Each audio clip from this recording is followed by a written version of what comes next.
Welcome back students. हम पढ़ रहे हैं sociology optional for UPSC CSE. हम कवर कर रहे हैं टालकट पार्सन्स को और प्रीवियस लेक्चर में हमने स्टडी किया है social system theory of टालकट Parsons. उसमें हमने जाना एजाइल पैराडाइम क्या है, उससे एसोसिएटेड जो भी सब सिस्टम्स हैं ओपीएससी उनको जाना, और जो भी पिछले लेक्चर में 50 से 60 मिनट में हमने पढ़ा उसका क्रक्स ये है कि सिस्टम को फंक्शनल बना रहने के लिए, सिस्टम को सेल्फ सफिशिएंट बने रहने के लिए 4 फंक्शंस तो चाहिए ही चाहिए हैं। वो है एजाइल, एडेप्टेशन, गोल अटेनमेंट, इंटीग्रेशन और latency function.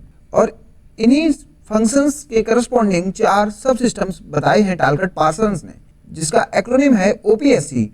O for organismic system, P for personality system, S for social system, C for cultural system. तो ऐसे एजाइल और ओपीएससी के थ्रू हमने जाना कि कैसे सोशल सिस्टम फंक्शनिंग है इस सोसाइटी में। अब हम आज के लेक्चर में देखेंगे हाउ वेरियस सब systems interact with each other and also related with social change. तो हम सोशल चेंज की थ्योरी को जानेंगे और सोशल कंटिन्यूटी के बारे में हमने प्रीवियस लेक्चर में भी देखा था और आज भी देखेंगे कैसे सोशल कंटिन्यूटी रहती है। Working of the social system, इसको कहा गया साइबरनेटिक हायरार्की ऑफ कंट्रोल। तो समझिए कुछ कंट्रोल है और उसमें कुछ हायरार्की है।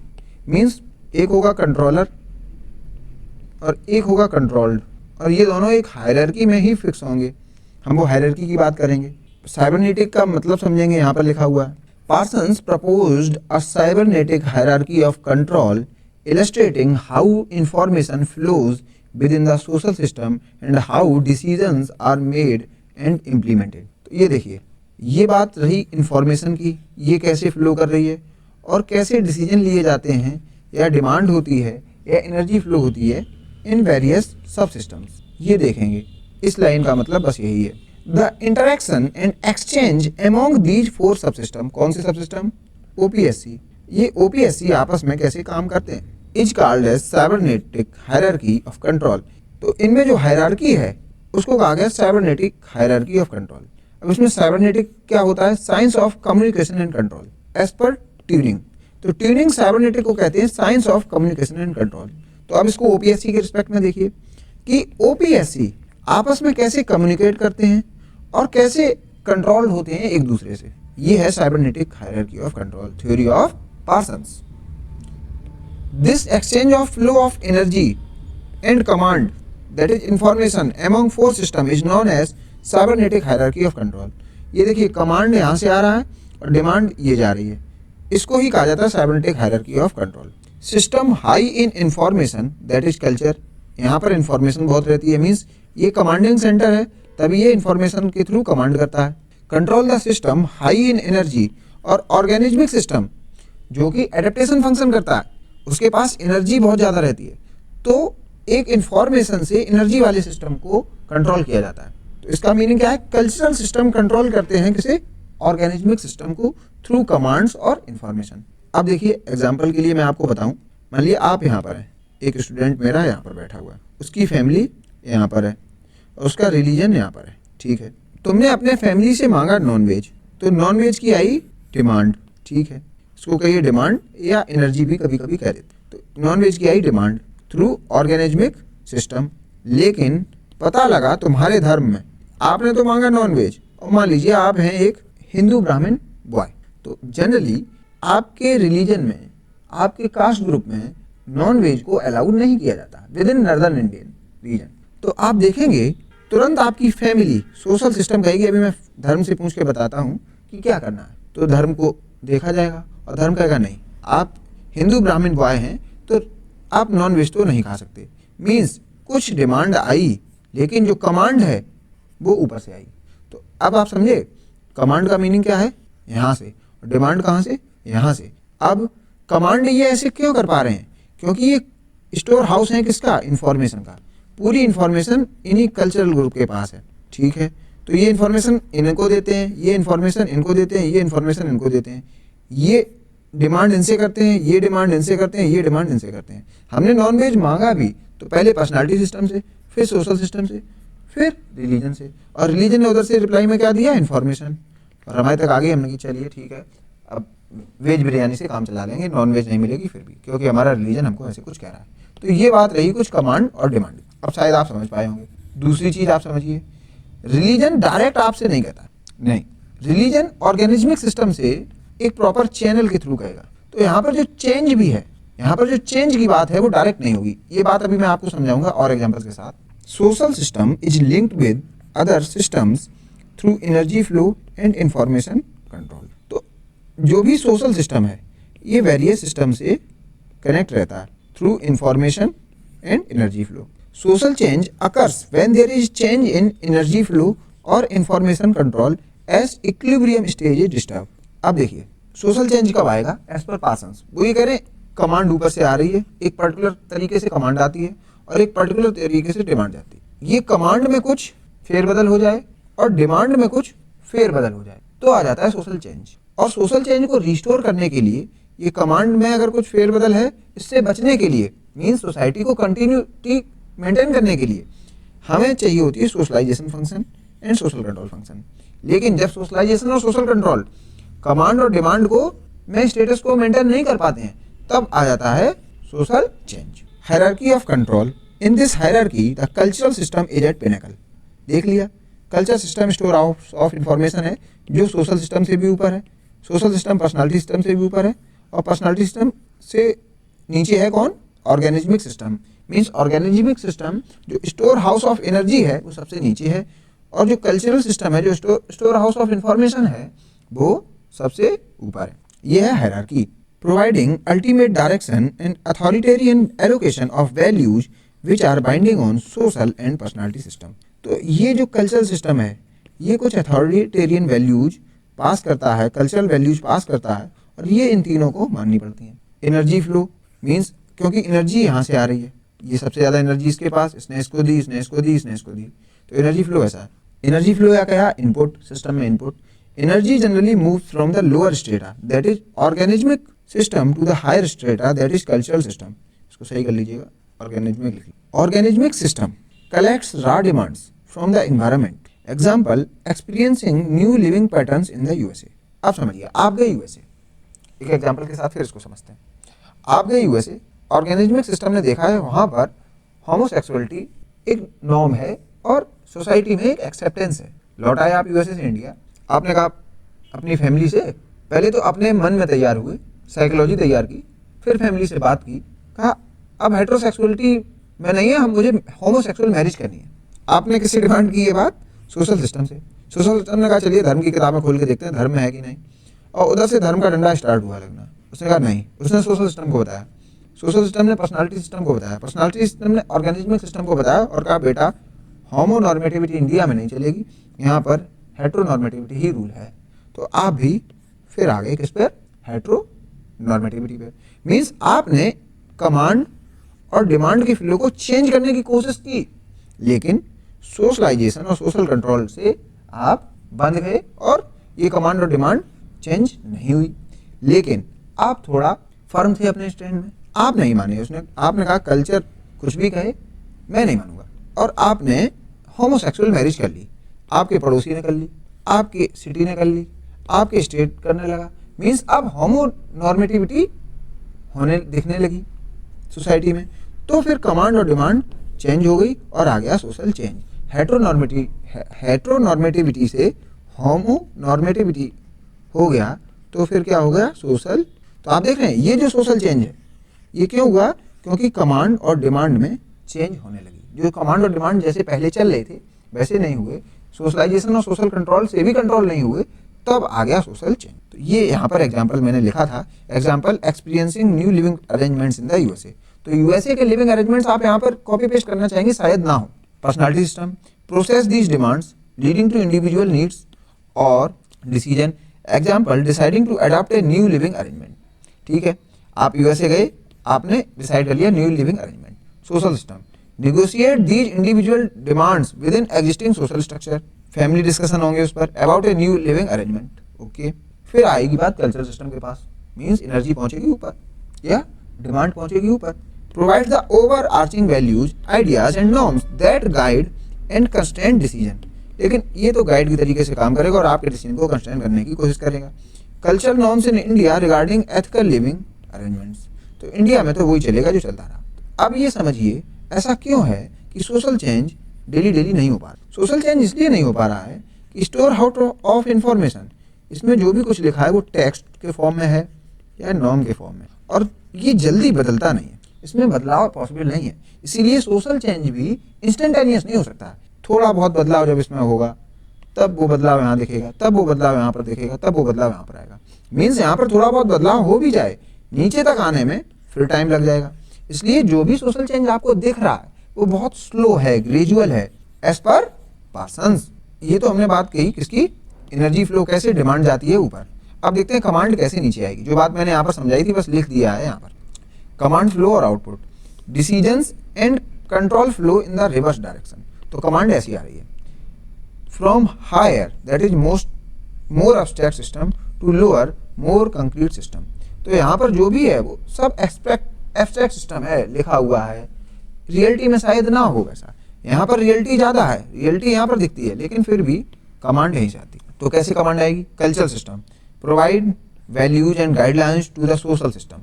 तो ये जो है ये सोशल सिस्टम को कल्चरल और वैल्यूज पास कर देंगे। Example, the cultural value of monogamy influences the Hindu marriage act. इसमें क्या हो रहा है, कल्चर के पास लिखा हुआ है मोनोगैमी, वो मोनोगैमी को जानते हैं, रिलीजन में मोनोगैमी को तवज्जो दी जाती है।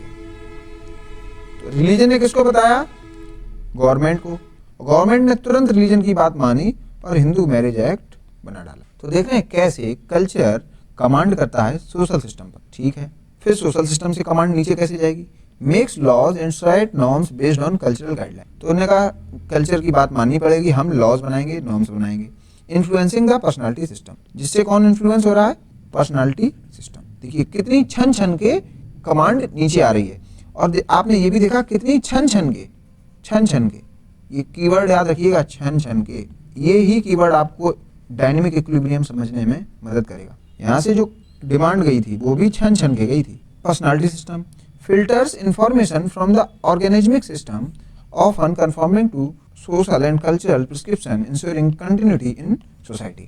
तो वही पर्सनालिटी सिस्टम फिर कोशिश करता है कि कंटिन्यूटी बनी रहे और सोशल चेंज ना आए। This hierarchy means that while raw demands originates at lower levels, the ultimate control and normative guidance come from the cultural system, shaping the responses of the social and personality system। फिर वही बात कि जो demand है वो ऐसी गई और कमांड ऐसी आई, लेकिन छन छन के, ये भी गई छन छन के। अब मैंने यहाँ पे लिखा, तुम गए अमेरिका और वहाँ देखा सेम सेक्स मैरिज का कंसेप्ट। तो ऑर्गेनिज्मिक सिस्टम क्या इनपुट लिया है अमेरिका से, और भारत लौटकर अपने आप को इसके लिए तैयार किया और पर्सनालिटी भी वैसे तैयार की, और फिर परिवार और समाज का इसके बारे में अवगत कराया, और फिर आपने अपने सोशल सिस्टम को भी बताया। तो आप समझ रहे हैं जो इन्फॉर्मेशन भी थी, आप समझिए आप अमेरिका गए, एक इन्फॉर्मेशन लेके आए, फिर इस इन्फॉर्मेशन को अपने दिमाग में सेट किया, अपनी पर्सनालिटी वैसे बनाई, तो वो इन्फॉर्मेशन एक तरीके से चेंज हुई होगी। फिर आपने वो बात परिवार को बताई, फिर इन्फॉर्मेशन चेंज हुई होगी, फिर परिवार ने कल्चर के साथ इंटरेक्ट किया, फिर वो इन्फॉर्मेशन और चेंज हुई होगी। समझ रहे, जो आपकी इन्फॉर्मेशन थी वो शायद ऊपर जाके कुछ डिस्टॉर्ट हो गई हो, जितनी पहुंचनी चाहिए वही पहुंची बात। और उन्होंने भी बताना स्टार्ट किया, उन्होंने कुछ बात बताई सोशल सिस्टम को, कुछ एक कमांड आई, उस कमांड को फिर नीचे आया और वो फिर नीचे आ गई। तो मीन्स इन्होंने भी जो कुछ बताया इसको एक प्रॉपर तरीके से ही नीचे लाया गया। लेकिन फिर धर्म, संविधान और कानून के अनुसार, तो आपके परिवार ने किसको रेफर किया, धर्म, संविधान और कानून, सभी ने इसके लिए मना कर दिया। समाज और न्यायालय सभी ने इसके लिए मना कर दिया। मीन्स आप जो ऑर्गेनिज्मिक सिस्टम है वो एक डिमांड कर रहा है, लेकिन कमांड ऊपर से आई और ये बात नहीं मानी गई। डायनेमिक सोशल चेंज ना कि रिवॉल्यूशनरी सोशल चेंज।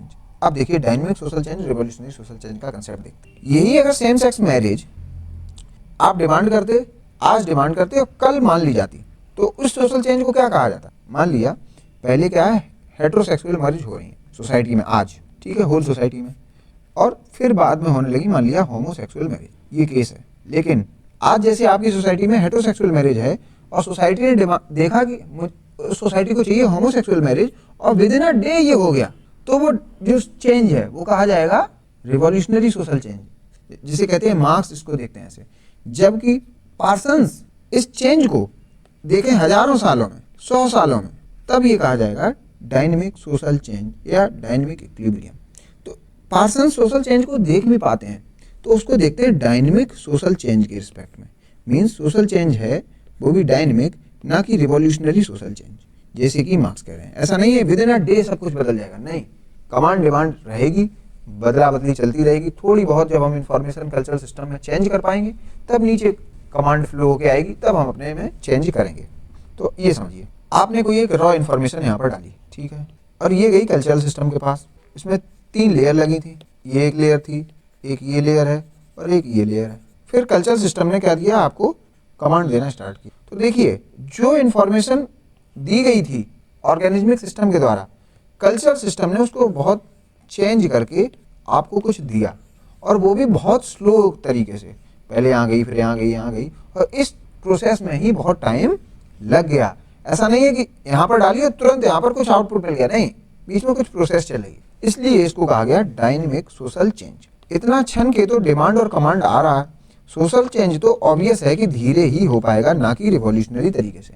बस ये बात आपको बताना चाह रहे थे। साइबरनेटिक हायरार्की ऑफ कंट्रोल में कौन, पार्सन्स। अगर मैं ये एग्जांपल्स आपको ना दूं, ये इमेजेस ना लगाऊं, तो शायद आप इनकी वर्डिंग्स को समझ ही नहीं पाएंगे, क्योंकि पार्सन्स का एक ही एम था कि सोशलॉजी को इतना कठिन बना दें कि बेचारे इंजीनियर्स इसको समझ ना पाए, जबकि इसमें कुछ है ही नहीं। Food is required by body and demanded from an individual. तो फूड की जरूरत इंडिविजुअल डिमांड करता है। The individual ask from its family, तो फैमिली से फूड पूछा जाता है कि कौन सा खाएं। Family provides food as per its culture. अब देखिए, डिमांड इंडिविजुअल ने किससे करी, फैमिली से, फैमिली ने फिर डिमांड किससे की, कल्चर से, और कल्चर ने कमांड क्या किया कि बीफ खाना है कि चिकन खाना है कि वेजिटेबल खानी है। तो आपको खाना क्या है, आप खाएंगे कुछ, लेकिन वो जो इन्फॉर्मेशन आएगी, वो कमांड आएगी, वो कहाँ से आएगी, ऊपर से, कल्चरल सिस्टम से। इसीलिए अगर आप आज नॉन वेज खा रहे हैं, सोसाइटी एट लार्ज एक नॉन वेज खा रही है, तो veg society with in a day नहीं बन जाएगी। उससे पहले कल्चर के पास जाना पड़ेगा, कल्चर में थोड़ा बहुत चेंज करना पड़ेगा, कल्चर से सोशल सिस्टम, सोशल से पर्सनालिटी सिस्टम, पर्सनालिटी से ऑर्गेनिज्मिक सिस्टम में चेंज आएगा। तो ये बात थी hierarchy of social control. How Parsonian theory of social change is different from Marxian and Durkheim's theory of social change. इसमें हम देखेंगे कि कैसे पार्सोनियन थ्योरी सोशल चेंज की डिफरेंट है मार्क्स और डर्कहाइम से। जहां मार्क्स की थ्योरी रिवॉल्यूशनरी सोशल चेंज की बात करती है, रिवॉल्यूशनरी सोशल चेंज की, वहीं पार्सन्स की थ्योरी डायनेमिक सोशल चेंज की बात करती है, और डर्कहाइम जो बात कर रहे हैं अपनी सोशलॉजी में, वो कलेक्टिव कंसाइंस की बात कर रहे हैं और सोशल चेंज को शायद निग्लेक्ट कर रहे हैं। Parsons on social change and social continuity, तो देखेंगे उनका व्यू सोशल चेंज पर क्या है और सोशल कंटिन्यूटी, दोनों देखेंगे। तो सोशल चेंज की थ्योरी देखते हैं मूविंग और डायनेमिक इक्विलिब्रियम के रिस्पेक्ट। अब देखिए, ये की टर्म देखिए आप, एक तो टर्म में आ रहा है इक्विलिब्रियम, मीन्स स्टेटिक कुछ कंसेप्ट है, और मूविंग भी है, मीन्स मूविंग इक्विलिब्रियम। तो दोनों अपोजिट आपको समझ में आएंगे, लेकिन ऐसा नहीं है। इक्विलिब्रियम का मीनिंग ये नहीं है कि सोशल चेंज नहीं है। इक्विलिब्रियम बताता है कि रेट ऑफ चेंज जो है वह कांस्टेंट है, बस इतना है। तो यहाँ पर मूविंग और डायनेमिक इक्विलिब्रियम में क्या देखा जाता है कि सोसाइटी में जो चेंज हो रहा है वो बहुत स्लो है, और इतना स्लो है कि आप उस चेंज को फील भी नहीं कर पाते हैं, लेकिन धीरे धीरे चेंज होता चला जाता है। जैसे आपकी बर्थ से डेथ तक आपकी बॉडी में पर सेकंड चेंज हो रहे हैं, आपका फेस चेंज हो रहा है, आपकी हाइट भी शायद चेंज हो रही हो, जब नैनो स्केल पर देखेंगे तो बॉडी में बहुत सारे चेंजेस हो रहे हैं, लेकिन हम उन चेंजेस को देख ही नहीं पाते हैं। हाँ, चेंजेस कब एनालाइज कर पाएंगे, आप जब आपका जब बर्थ हुआ हो वो फोटोग्राफ देखिए, जब आप 5 ईयर्स के हुए हो वो फोटोग्राफ देखिए, 10 के हुए हो तब देखिए, और 20 के हुए हो तब देखिए, और आज जो आपकी स्टेट है वो देखिए। तो फिर जब वो फोटोग्राफ आप देखेंगे तब आपको समझ में आएगा, यार हाँ, चेंज तो हो रहा था। तो आप समझ रहे हैं, वो वैसा ही कुछ चेंज जो पार्सन्स हैं वो सोसाइटी के रिस्पेक्ट में देख रहे हैं, और उसको वो कहते हैं मूविंग और इक्विलिब्रियम या डायनेमिक। ऐसा चेंज जो बहुत स्लो है। स्लो क्यों बहुत है, क्योंकि डिमांड और कमांड जो है वो बहुत छन छन के आ रहे हैं, बस इसलिए। Parsons view on social change stood in star contrast two marks theory of revolutionary change. तो एक व्यक्ति रिवॉल्यूशनरी कह रहा, एक कह रहा मूविंग इक्विलिब्रियम और डायनेमिक।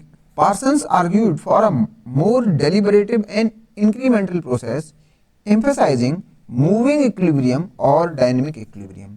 ये कोई रिवॉल्यूशनरी चेंज की बात नहीं कर रहे हैं, ये बस मूविंग इक्विलिब्रियम और डायनेमिक इक्विलिब्रियम की बात कर रहे हैं। मीन्स ऐसा चेंज जो बहुत ही स्लो है, इवन उसको फील करना पाना भी बड़ा मुश्किल है। अब देखते हैं रेगुलर चेंज की बात क्या है। Change usually occurs through negotiation and deliberations within the system. तो चेंज अगर हो भी रहा है तो किसके कंटेक्स्ट में हो रहा है, क्या बैकग्राउंड में चल रहा है, नेगोशिएशन और deliberation. It contributes to stability and adaptation rather than a complete breakdown और रेडिकल शिफ्ट। तो कंप्लीट ब्रेकडाउन और रेडिकल शिफ्ट की बात कौन कर रहा है, मार्क्स। तो बस इसका ही अपोजिशन कर रहे हैं कौन, Parsons. This brings continuity by allowing the society to adjust and recalibrate rather than leading to a breakdown। तो इसको recalibrate कहिए या re-equilibrate कहिए, दोनों एक ही बात है। मीन्स सोसाइटी को ब्रेक डाउन से ही बचा लेते हैं। सोशल चेंज तो होता है लेकिन ब्रेक डाउन नहीं होता और सोसाइटी एडजस्ट कर जाती है। मीन्स यहाँ पर जो चेंज हो रहा है वो इतना है कि सोसाइटी पूरी एडजस्ट हो जाती है। Parsons believe that even when demands from one system challenge another, example personality system demanding something the social system cannot fulfill, leading the social system to seek change in the cultural system। अगर मान लिया आपने कुछ ऐसी demand की जो social system meet नहीं कर रहा है तो वो सोशल सिस्टम क्या पता प्रयास करे कल्चरल सिस्टम को चेंज करने का। All sub system will eventually adjust and re-equilibrate. तो ये कह रहे हैं कि होगा क्या, ऐसी डिमांड जो आउट ऑफ द कंटेक्स्ट वाली डिमांड है उस केस में भी एडजस्टमेंट चलेगा। कुछ आप एडजस्ट करेंगे, कुछ कल्चरल सिस्टम एडजस्ट करेगा, कुछ सोशल सिस्टम एडजस्ट करेगा और फिर से इक्विलिब्रियम अचीव हो जाएगा। दस change for Parsons is a mechanism for maintaining continuity and adaptation.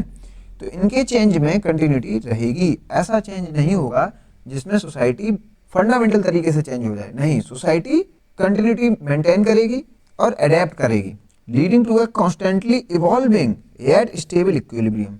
हाँ, कुछ चेंज है लेकिन वो कांस्टेंट इवोल्यूशन जैसा है कुछ, इसीलिए इक्विलिब्रियम मेंटेन बना रहता है। जबकि मार्क्स की थ्योरी में इक्विलिब्रियम नहीं रहता, सब चीजें तहस नहस हो जाती हैं। In this hierarchy the cultural system is at pinnacle providing ultimate direction, जैसे हमने देखा उस एग्जाम्पल में। For example in American society cultural values like rationality, individualism and success are deeply cherished and influence individual behavior and institutional practices, contributing to social cohesion। Parsons would argue that societies like India experiencing a transition from traditional to modern are in a state of evolving equilibrium where traditional values are greatly being replaced। अब मैं इसका example आपको देता हूं तब अच्छी तरीके से समझ में आएगा। अब देखिए हमने क्या देखा, कल्चरल सिस्टम टॉप पर है, उससे नीचे सोशल सिस्टम, उससे नीचे पर्सनालिटी सिस्टम, उससे नीचे ऑर्गेनिज्मिक सिस्टम, और कमांड ऐसे फ्लो होती है और डिमांड ऐसे जाती है। ये तो हम देख चुके हैं। अब इसको कुछ अप्लाई करते हैं, चलते हैं अमेरिकन सोसाइटी में। तो अमेरिकन कल्चरल सिस्टम, इसकी जो एसोसिएटेड वैल्यूज हैं क्या है, रेशनैलिटी, सेकुलरिज्म और individualism. Means American cultural system की ये वैल्यूज हैं। तो आप वहाँ पर सोशल सिस्टम देखेंगे वो क्या है, Indian CEO in American MNCs। Means cultural system की वजह से वहाँ पर सोसाइटी ऐसी बन पाई जहाँ पर इंडियन लोगों को भी CEO बनाया गया उनकी कंपनीज में। मीन्स वह किस पर फोकस कर रहे हैं, मेरिटोक्रेसी पर। अब देखते हैं दो सिनेरियो इंडियन सोसाइटी के, एक तो मॉडर्न इंडियन सोसाइटी और एक ट्रेडिशनल इंडियन सोसाइटी। सबसे पहले ट्रेडिशनल देखते हैं, फिर उसके बाद मॉडर्न पे आएंगे। Traditional Indian society cultural values. तो देखते हैं कल्चरल सिस्टम कैसा है। उसमें आपको जो वैल्यूज दिखेंगी, moralism, spiritualism, other worldly values, means religious affairs से जुड़ी हुई वैल्यूज आपको वहाँ पर दिखेंगी। तो वहाँ पर आपको क्या दिखेगा, ट्रेडिशनल इंडियन सोसाइटी में क्लास सिस्टम नहीं दिखेगा, दिखेगा क्या, कास्ट सिस्टम, जो कि रिलीजन से इन्फ्लुएंस हो रहा होगा। तो सोशल सिस्टम कैसे बना, कास्ट सिस्टम बना। वो इन्फ्लुएंस किससे हुआ, आपने देखा कल्चरल सिस्टम से। और फिर आपने देखा पर्सनालिटी जो बनी वो ब्राह्मण, क्षत्रिय, वैश्य और शूद्र में डिवाइड हो गए लोग। तो पर्सनालिटी सिस्टम किससे डिराइव हुआ, सोशल सिस्टम से। और इस पर्सनालिटी सिस्टम की वजह से इंडिविजुअलिस्टिक कैरेक्टर भी या बिहेवियर भी लोगों का डिफाइन हो गया है। तो आप देख रहे हैं कैसे कल्चरल सिस्टम ने सोशल सिस्टम को गाइड किया, सोशल सिस्टम ने पर्सनालिटी सिस्टम को गाइड किया, पर्सनालिटी सिस्टम ने ऑर्गेनिज्मिक सिस्टम को गाइड किया। अब देखते हैं मॉडर्न इंडियन सोसाइटी। तो सोसाइटी हो गई चेंज, तो मीन्स कल्चरल सिस्टम थोड़ा बहुत चेंज हुआ। कैसे हुआ, modern Indian society cultural values, constitutionalism, equality, secularism, ये कुछ नई वैल्यूज आ गई। पहले क्या था, रिलीजियस वैल्यूज थी, अब सेकुलर वैल्यूज आ गई। तो कल्चरल सिस्टम ऐसे कुछ है। उसके बाद यहाँ पर क्या था, कास्ट सिस्टम, यहाँ पर क्या हो गया, क्लास सिस्टम।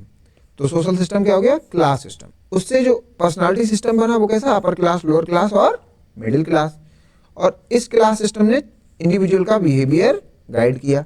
अब देखिए जो इंडिविजुअल का बिहेवियर यहाँ पर है शायद वैसा यहाँ पर नहीं है, जो पर्सनालिटी सिस्टम यहाँ पर है वैसा यहाँ पर नहीं है, जो सोशल सिस्टम यहाँ पर है वैसा यहाँ पर नहीं है। तो आप देख रहे हैं सोशल चेंज तो देखने को मिल रहा है टाइम पीरियड के साथ, लेकिन ये जो सोशल चेंज हुआ वो कैसा हुआ, इंक्रीमेंटल, ना कि रिवॉल्यूशनरी सोशल चेंज। तो यही बात यहाँ पर बताई गई कैसे कल्चरल सिस्टम गाइड करता है सोशल सिस्टम, पर्सनल सिस्टम और ऑर्गेनिज्मिक सिस्टम को। इस एग्जांपल्स के साथ हमने देखा। टालकट Parsons theory of social system offers a distinct perspective on social continuity. तो सोशल कंटिन्यूटी को ये कैसे देखते हैं, एजाइल और ओपीएससी से। एंड चेंज, और चेंज को ये कैसे देखते हैं, डायनेमिक इक्विलिब्रियम और साइबरनेटिक हायरार्की ऑफ कंट्रोल, जिसमें हमने डिमांड और कमांड देखा था। बस इतनी ये थ्योरी देते हैं जो हम प्रीवियस 5 लेक्चर्स में पढ़े हैं, वो एक लाइन में समझिए ये है। Moving beyond previous sociological explanation, he explicitly rejects Emile Durkheim's idea of collective conscience. तो ये कलेक्टिव कंसाइंस जैसी जो थ्योरी है इमाइल डर्कहाइम की, जो आइडिया है उस पर भरोसा नहीं कर रहे हैं as the primary source of continuity. और इसको ये कंटिन्यूटी का प्राइमरी सोर्स नहीं मान रहे हैं, सोर्स तो मान रहे हैं लेकिन प्राइमरी सोर्स नहीं मान रहे हैं। तो प्राइमरी सोर्स ये किसको मान रहे हैं, एजाइल को। Arguing that it implies individuals and their personality systems are entirely subordinate to social and cultural forces which Parsons find illogical। तो पार्सन कह रहे हैं आपकी कलेक्टिव कंसाइंस थ्योरी में आप तो कह रहे हैं शेयर्ड मोरलिटी होती है, शेयर्ड फीलिंग होती है। तो उस शेयर्ड मोरलिटी, शेयर्ड फीलिंग में इंडिविजुअल के बिहेवियर का कोई मीनिंग रह ही नहीं जाता है। जबकि पार्सन कहते हैं मेरी थ्योरी में आपको इंडिविजुअल की सोच दिख जाएगी, किसमें, ऑर्गेनिज्मिक सिस्टम में दिख जाएगी, पर्सनालिटी सिस्टम में दिख जाएगी, हर एक सिस्टम में इंडिविजुअल का एक से है। और ये किसमें नहीं है, किसमें नहीं है इंडिविजुअल का से, इमाइल डर्कहाइम की थ्योरी में, theory of collective conscience. Similarly ही dismisses Karl Marx revolutionary vision of social change. ये कह रहे हैं मार्क्स साहब जो आप रिवॉल्यूशनरी कह रहे हैं ऐसा कुछ भी नहीं है, इंक्रीमेंटल होता है social change. Viewing it as an unrealistic utopian concept involving abrupt structural breakdown. ये कह रहे हैं ये यूटोपिया है, ऐसा होगा नहीं, क्योंकि ऐसा होगा तो स्ट्रक्चरल ब्रेकडाउन हो जाएगा। और अगर एजाइल में या ओपीएससी में कुछ भी टूटा, कोई भी स्ट्रक्चर खत्म हुआ तो एजाइल नहीं लगेगा, सिस्टम खत्म हो, चेंज नहीं होगा, खत्म ही हो जाएगा। ऐसे कह रहे हैं कौन, Parsons. Instead Parsons proposes that social change is negotiated. Negotiated कैसे, कमांड, डिमांड, छन छन के। अब देखिए मैं इसको देसी भाषा में इसलिए बता रहा हूँ कि आप समझ जाएं। Deliberate, regular and continuous process. तो हर सेकेंड चेंज हो रहा है, इतना स्लो हो रहा है कि आप फील भी नहीं कर सकते। This change stems from new inputs. देखिए उसी सिस्टम में कुछ नए इनपुट आते रहते हैं। Received by the organismic system. तो ऑर्गेनिज्मिक सिस्टम, आप गए अमेरिका, देखे आए क्या, होमो नॉर्मेटिविटी, और ये हो गया न्यू इनपुट आपके लिए। Representing the basic biological needs and capacities of individual. तो ऑर्गेनिज्मिक सिस्टम की डेफिनेशन लिख दी। फ्रॉम द एनवायरनमेंट, तो ये जो इनपुट आया वो कहाँ से आया, एनवायरनमेंट से। आप गए अमेरिका अपने सिस्टम को छोड़कर और उस एनवायरनमेंट से आपने कुछ इनपुट ले लिया। These inputs are then transform into demands.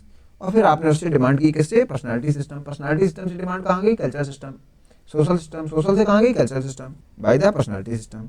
Crucially the personality system having been socialised by the existing social and cultural system does not make irrational और अनफुलफिलेबल डिमांड्स। आपने पर्सनालिटी सिस्टम से ही ये ऐसी उल्टी सीधी डिमांड कर दी, तो क्या पता वही मना कर दे। चलिए नहीं मना करता है तो वो सोशल सिस्टम के पास ले जाएगा, क्या पता सोशल सिस्टम मना कर दे। चलिए सोशल सिस्टम ने भी कहा कि चलो ऊपर तक पहुंचाते हैं, कल्चरल सिस्टम मना कर देगा, और कल्चरल सिस्टम ऊपर से क्या करेगा, कमांड भेजेगा। It understand the limits and capabilities of social and cultural frameworks it operates within. If demand exceed the system capacity to fulfil them, the system would collapse. Therefore, demands from the personality system are typically made rationally to the social system। अब समझिए क्या होता है कि आप देखा है America में होमो नॉर्मेटिविटी, लेकिन क्या पता आप शर्म के मारे इंडिया में ये डिमांड ही ना करें। आप कहेंगे अभी सोसाइटी उसके लिए तैयार है ही नहीं, तो आप जो भी डिमांड करेंगे वो रेशनल डिमांड होगी, इरेशनल तो होगी नहीं। और इरेशनल अगर कर भी दी तो कल्चरल सिस्टम का डंडा ऊपर से चल जाएगा और आप वैसे ही अपनी डिमांड खत्म कर देंगे। The social system in turn assesses these demand based on their cultural appropriateness and the resource available to meet them before making a decision. This creates a continuous circular feedback loop. हाँ, ऐसा नहीं है कि ऊपर तक कुछ demand जाती ही नहीं है, डिमांड जाती है, ऊपर से कुछ कमांड भी आती है, ऐसे फीडबैक चलता रहता है कि कल्चर को लग रहा है कि अब थोड़ा चेंज होने का समय आ गया है, तो थोड़ा बहुत चेंज भी हो जाते हैं वो. This creates a continuous circular feedback loop. Input flow from lower system. तो इनपुट कहाँ से जा रहा है? लोअर सिस्टम से डिमांड या इनपुट जा रही है.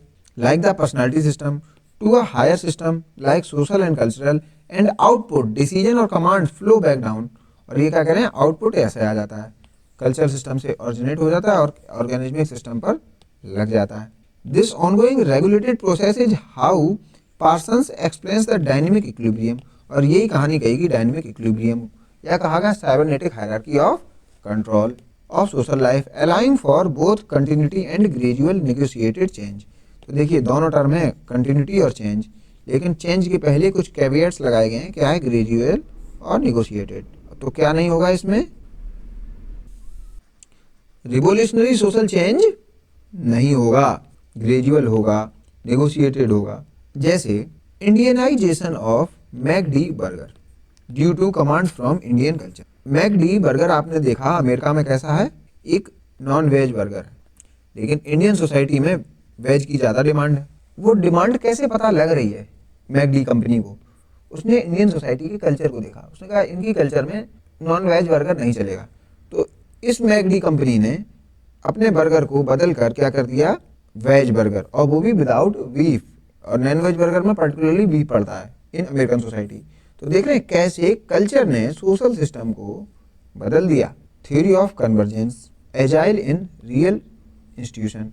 अब देखिए ये देखा जाएगा कैसे सभी सिस्टम आपस में कन्वर्ज करते हैं. Parsons theory of convergence concretizes the abstract agile model by identifying real world institution that primarily fulfill each functional prerequisite. अब ये एजाइल को अप्लाई करते हैं किस पर? रियल वर्ल्ड सिस्टम पर या रियल वर्ल्ड सोशल इंस्टीट्यूशन पर एजाइल को देखते हैं. मीन्स ये एजाइल में क्या देखेंगे, ओपीएससी को ढूंढेंगे इस सोसाइटी में. बस इतना काम कर रहे हैं इस थ्योरी में. अब एडेप्टेशन कौन करेगा? इकोनॉमी. गोल अटेनमेंट कौन करेगा? गवर्नमेंट और पॉलिटिकल सिस्टम. इंटीग्रेशन कौन करेगा? Law and education. और लेटेंसी कौन करेगा? Family and kinship groups. अब देखिए कभी कभार आप कहेंगे कि लेटेंसी के सिस्टम को इंटीग्रेशन में रख दिया जाता है, इंटीग्रेशन को लेटेंसी में रख दिया जाता है. तो ऐसा कुछ भी नहीं है. सिस्टम के जो फंक्शंस हैं वो बदलते रहते हैं, लेकिन आप देखिए कि ये कहीं ना कहीं कंटिन्यूटी रख रहे हैं. मीन्स ये सोसाइटी को कंटिन्यूअस बनाए हुए हैं. बस इतना है. तो इसमें अगर एक बार पढ़ें, इकोनॉमी अडेप्ट कर रही है, इसका मीनिंग क्या है? रिसोर्सेज से मीनिंग है डिस्ट्रीब्यूटिंग रिसोर्सेज. ठीक है. गोल अटेनमेंट का मीनिंग क्या है? गवर्नमेंट और पॉलिटिकल सिस्टम गोल को सेट कर रही है, प्रायोरिटाइज कर रही है, ये सब काम हो रहा है. इंटीग्रेशन का मीनिंग क्या है? Fostering social cohesion, unity. Family and kinship, latency का मतलब क्या है? Pattern maintenance and tension management. तो ये फैमिली भी कर सकती है, किनशिप भी कर सकती है. और पैटर्न मेंटेनेंस के लिए पर्टिकुलरली कौन आता है काम? रिलीजन. और टेंशन मैनेजमेंट के लिए बहुत सारे लोग लगे हुए हैं, रिलीजन भी है, फैमिली भी है. टेंशन मैनेजमेंट में कैसे? अब सौंप दिया इस जीवन का हर भार तुम्हारे हाथों में है, जीत तुम्हारे हाथों में है, हार तुम्हारे हाथों में. तो जीत और हार सब प्रभु को सौंप दिया, तो काय बात की टेंशन. ऐसा एक आपने भजन सुना होगा हिंदू कल्चर में. तो ऐसे होती है टेंशन मैनेज बाई रिलीजन.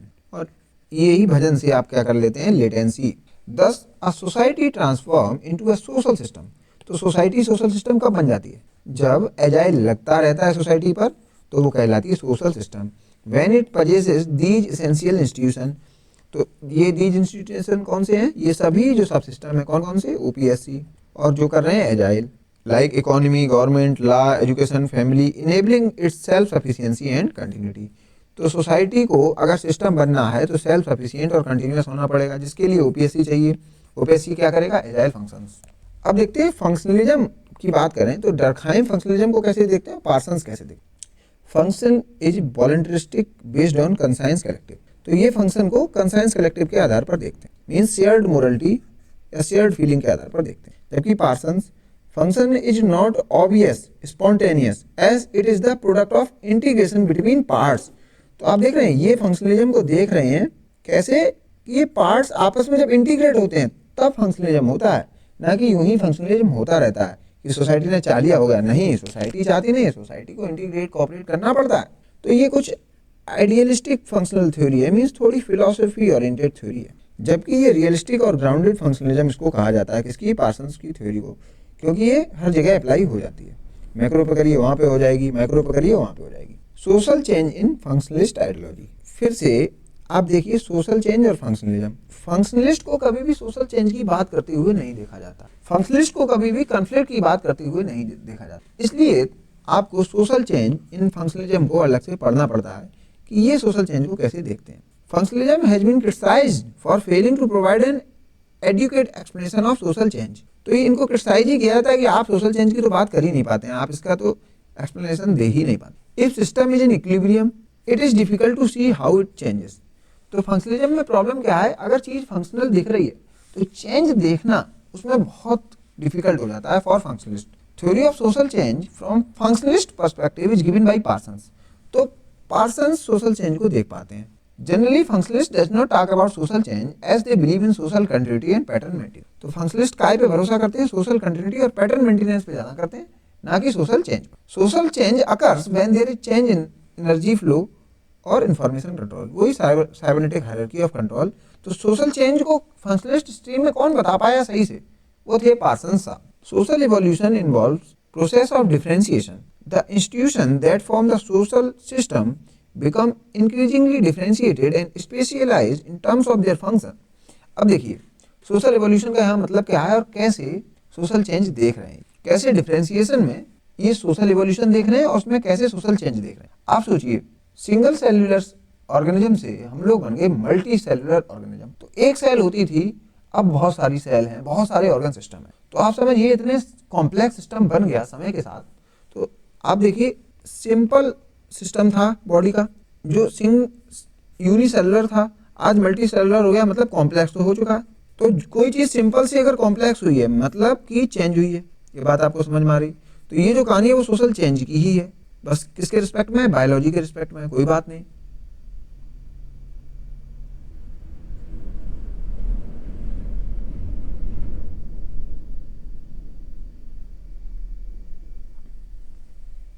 तो इस चेंज में हुआ क्या, यहाँ पर जो कॉम्प्लेक्स सिस्टम बना उसके कॉम्प्लेक्स ऑर्गन्स बन गए और सब डिफरेंशिएटेड काम करने लगे। हाथ हाथ का काम कर रहा है, पैर पैर का काम कर रहा है, आंख आंख का काम कर रही है। सब एक तरीके से काम नहीं कर रहे हैं लेकिन पूरी बॉडी को काम करना है। तो सभी इतना डिफरेंशिएशन होने के बावजूद भी अगर बॉडी को सही से काम करना है तो उनको कोऑपरेट करना पड़ेगा। तो इसलिए हम ये जो कॉम्प्लेक्स सिस्टम बना है उसको भी फंक्शंस के रिस्पेक्ट में रीड करते हैं। Parsons see social change to be evolution of society. तो पार्सन्स भी सोशल चेंज को ऐसे ही देखते हैं, बस कहते हैं सिंपल सोसाइटी से कॉम्प्लेक्स सोसाइटी बन गई, that is simple to complex.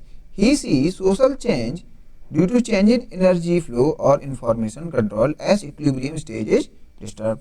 तो ये कह रहे हैं अगर सिंपल सोसाइटी से कॉम्प्लेक्स सोसाइटी बनी होगी, पार्सन्स कह रहे हैं, तो कहीं ना कहीं कमांड और डिमांड में चेंज हुआ होगा, मीन्स कल्चरल सिस्टम चेंज हो गया होगा, जिससे कि नीचे ऑर्गेनिज्मिक सिस्टम की डिमांड भी चेंज हो गई होंगी, जिससे कि सोसाइटी सिंपल से कॉम्प्लेक्स हो गई होगी। तो ये कहानी है पार्सन्स की सोशल चेंज की। The social system maintain itself in state of equilibrium. हाँ, लेकिन ये कहते हैं कि इवन सोशल चेंज के बाद या सोशल चेंज से पहले सोशल सिस्टम हमेशा इक्विलिब्रियम में ही दिखता है। तो इक्विलिब्रियम में अगर सोशल सिस्टम हमेशा रहता है उसका मतलब क्या है, हार्मनी और कोऑपरेशन तो हमेशा ही रहेगा, लेकिन उसके साथ चेंज हर वक्त होता रहेगा। Since the social system is in continuous exchange within its environment, it maintains itself in a state of dynamic or moving equilibrium। फिर वही बात, ये एक प्रकार से इक्विलिब्रियम में तो है लेकिन डायनेमिक इक्विलिब्रियम में है, मीन्स ये अपनी स्टेट पर बना हुआ है लेकिन स्टेट धीरे धीरे चेंज हो रही है।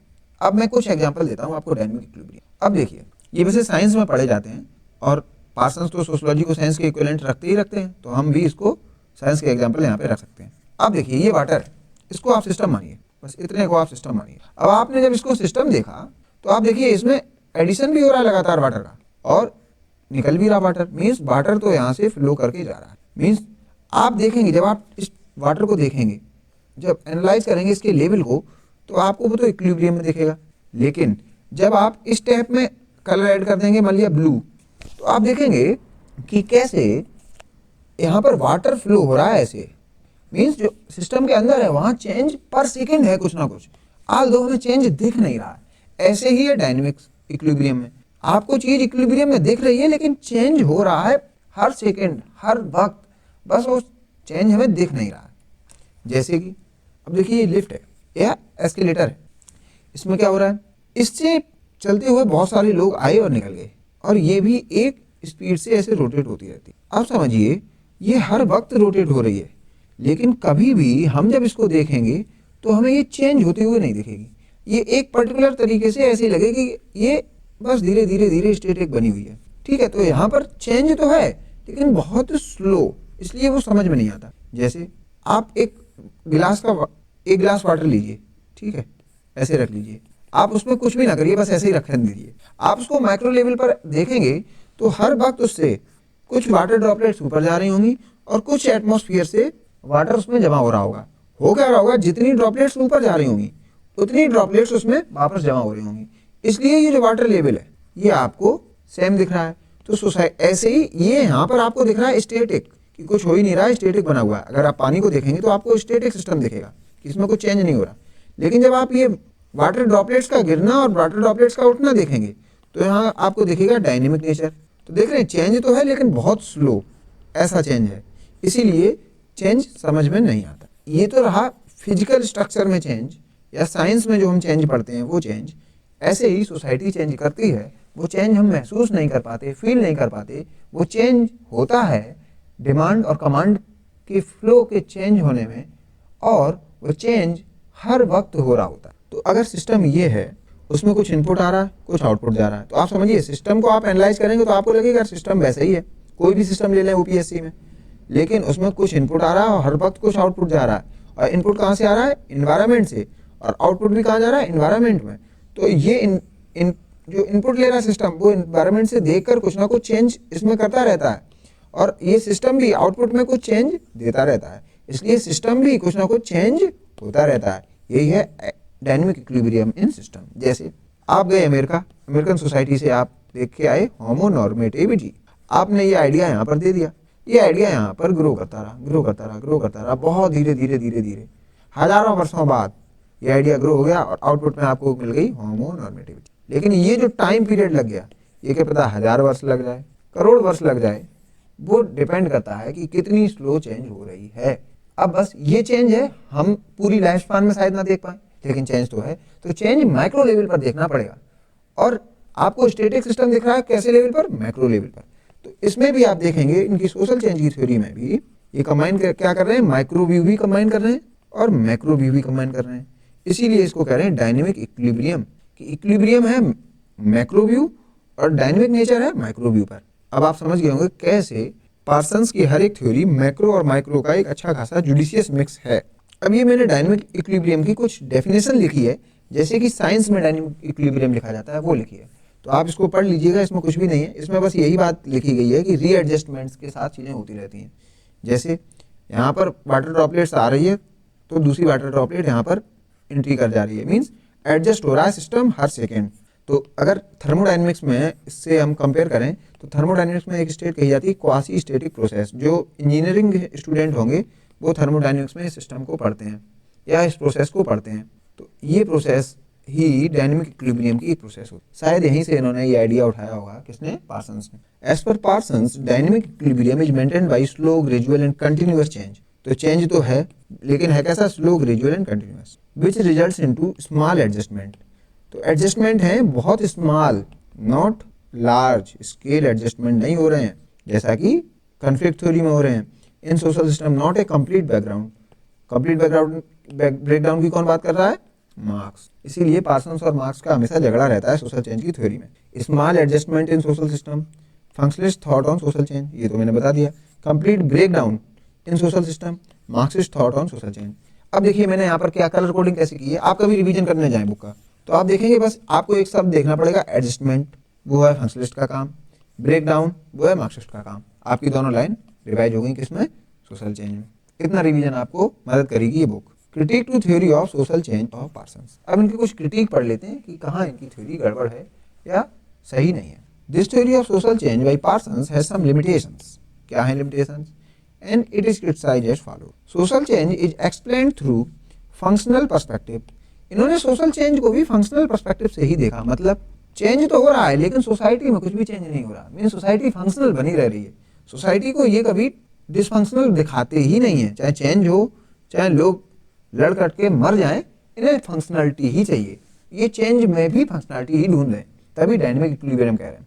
And it is viewed as being gradual and incremental, but his theory does not explain revolutionary radical changes in society. ये कह रहे हैं जैसे रिवोल्ट हो जाती है, रिवॉल्यूशन हो जाता है, with in few moment political leadership change हो जाती है, कू हो जाती है नेशंस में, ये सब आप इस थ्योरी से तो नहीं बता पाएंगे, ग्रेजुअल एंड इंक्रीमेंटल चेंज से आप बताना चाहेंगे तब भी नहीं बता पाएंगे। तो उसके लिए तो मार्क्स साहब आएंगे और मार्क्स को ही आना पड़ेगा इस केस में।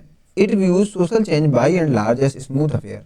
तो आप तो सोशल चेंज वैसे ही देख रहे हैं, धीरे धीरे हो रहा है, सदियों में हो रहा है, करोड़ों वर्षों में हो रहा है। However, lot of strain and conflicts can be generated as a result of social change.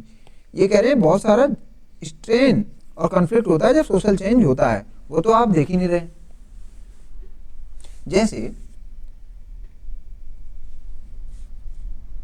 British जब इंडिया छोड़े और पार्टीशन हुआ इंडिया में, उस मूवमेंट पे आप एक फंक्शनलिस्ट को बैठाएंगे, वो इसको ग्रेजुअल एंड इंक्रीमेंटल ही मानेगा और कह देगा भाई फंक्शनल है, सब चीजें ठीक है, इतना तो चलता है, और उसको डायनेमिक इक्विलिब्रियम की डेफिनेशन में फिट करना चाहेगा। लेकिन आप देखिए वहां पर कितना स्ट्रेंथ था सोसाइटी में, कितने कन्फ्लिक्ट हुए, और कैसे ये थ्योरी उसको जस्टिफाई कर पाएगी, शायद नहीं, यही इनकी लिमिटेशन है। As per Turner, Parsons ignore conflict obsessed with integration. तो ये कन्फ्लिक्ट पर ध्यान देते ही नहीं है, बस इंटीग्रेशन जिंदाबाद बोलते रहते। As per Dahrendorf, too abstract confusing ideas with little empirical verification. बोले हैं ये एब्स्ट्रैक्ट है, एम्पिरिकल रियलिटी नहीं है। इनकी स्पेलिंग यहाँ पर सही कर लीजिएगा, RALF। Parsons is accused of glorifying American society and culture. Parsons को बताया जाता है कि आप जो थ्योरी दे रहे हैं वो थोड़ी बहुत समझ में आती है कि अमेरिकन सोसाइटी पे लग जाएगी और आप अमेरिकन सोसाइटी की जय जयकार करते रहिए, ये थ्योरी हर एक सोसाइटी पर अप्लाई नहीं होगी। जैसे पार्सन्स देखते हैं high divorce rates in America signify more trust in the institution of marriage. अब देखिए इंडिया में कहीं डाइवोर्स होता है जब, तो उसको कैसे दिखाया जाता है, हस्बैंड वाइफ में डाइवोर्स हुआ तो क्या मानते हैं आप कि कन्फ्लिक्ट रहे होंगे, स्ट्रेन रहा होगा। अब पार्सन्स आप देखिए ये क्या कह रहे हैं, अगर डाइवोर्स हुए, इसका मीनिंग क्या है, लोगों ने मैरिज पर बहुत ट्रस्ट किया। मीन्स देखिए मैरिज हुई, डाइवोर्स रेट हुआ या डाइवोर्स हुए और फिर रीमैरिज हो गई। अब पार्सन साहब क्या कह रहे हैं, अगर डाइवोर्स बढ़ रहा है, रेट बढ़ रहा है, लेकिन उसके साथ साथ रीमैरिज भी हो रही है, तो लोगों का ऐसा नहीं कन्फ्लिक्ट है, नहीं कन्फ्लिक्ट नहीं है, ये भूल जाइए। वो तो बस मैरिज सिस्टम पर बहुत भरोसा जता रहे हैं कि एक बार शादी फिर से कर लेंगे, क्या दिक्कत है। अगर लोग आपस में डाइवोर्स ले रहे हैं, मीन्स डाइवोर्स तो भूल जाओ, डाइवोर्स इस पर क्यों फोकस करते हो, फोकस आप इस पर करिए। वो रीमैरिज करेंगे, और रीमैरिज अगर कर रहे हैं तो इसका मतलब ये है वो तो मैरिज सिस्टम पर बहुत भरोसा करते हैं। ऐसे ही पार्सन्स कहेंगे अगर इंडिया में डाइवोर्स नहीं हो रहे हैं तो इसका मतलब क्या है, इंडिया में डाइवोर्स नहीं हो रहे हैं तो इसका मतलब क्या है, मैरिज पर लोगों का भरोसा नहीं है, वो मानते ही नहीं है कि डाइवोर्स के बाद रीमैरिज कर पाएंगे। मीन्स उनका भरोसा मैरिज सिस्टम पर है ही नहीं, जबकि अमेरिकन सोसाइटी में बढ़िया है, सब बढ़िया, डाइवोर्स भी है तो कन्फ्लिक्ट हो ही नहीं रहा है, सब मैरिज की जय जयकार कर रहे हैं। बस यही है एक इनका प्रॉब्लम कि ये ग्लोरीफाई करते हैं अमेरिकन कल्चर को, वहां पर अगर डाइवोर्स भी है तो वो ठीक है। अब हम देखते हैं सोशल ऑर्डर के बारे में, इसको हम कंप्लीट करेंगे नेक्स्ट लेक्चर में। पार्सन्स अब नेक्स्ट लेक्चर में कंप्लीट हो जाएंगे, फिर इनका टॉपिक स्टार्ट होगा नेक्स्ट, वो होगा पैटर्न वेरिएबल का। तो लगभग 2 या 3 लेक्चर और लेने पड़ेंगे हमें पार्सन्स पर, तब पार्सन्स कंप्लीट होंगे। तो मिलते हैं नेक्स्ट लेक्चर में, थैंक यू। मैं बात करना चाहूंगा आपके डाउट क्लेरिफिकेशन के बारे में। आपको कोई डाउट है इस कोर्स में तो आप वीडियो के डिस्क्रिप्शन में दिए गए लिंक को देखिए और उस गूगल फॉर्म में अपने डाउट्स को आप पुट कर दीजिए। एक किसी पर्टिकुलर लेक्चर में जो आपके एजुकेटर होंगे वो उन डाउट्स को एक साथ क्लियर कर देंगे और उस लेक्चर के बारे में आपको इंटीमेट कर दिया जाएगा आपके मोबाइल नंबर पर शिक्षा सेतु टीम के द्वारा। अदर देन दिस आप ज्वाइन कर सकते हैं व्हाट्सएप कम्युनिटी, जो कि एक इंटरेक्शन पॉइंट होगा सभी स्टूडेंट्स का, तो आप इसको भी ज्वाइन कर सकते हैं। अदर देन दिस आप इस यूट्यूब चैनल को जरूर ज्वाइन करिएगा, जिससे कि आपको आने वाले लेक्चर्स के बारे में पता चलता रहे।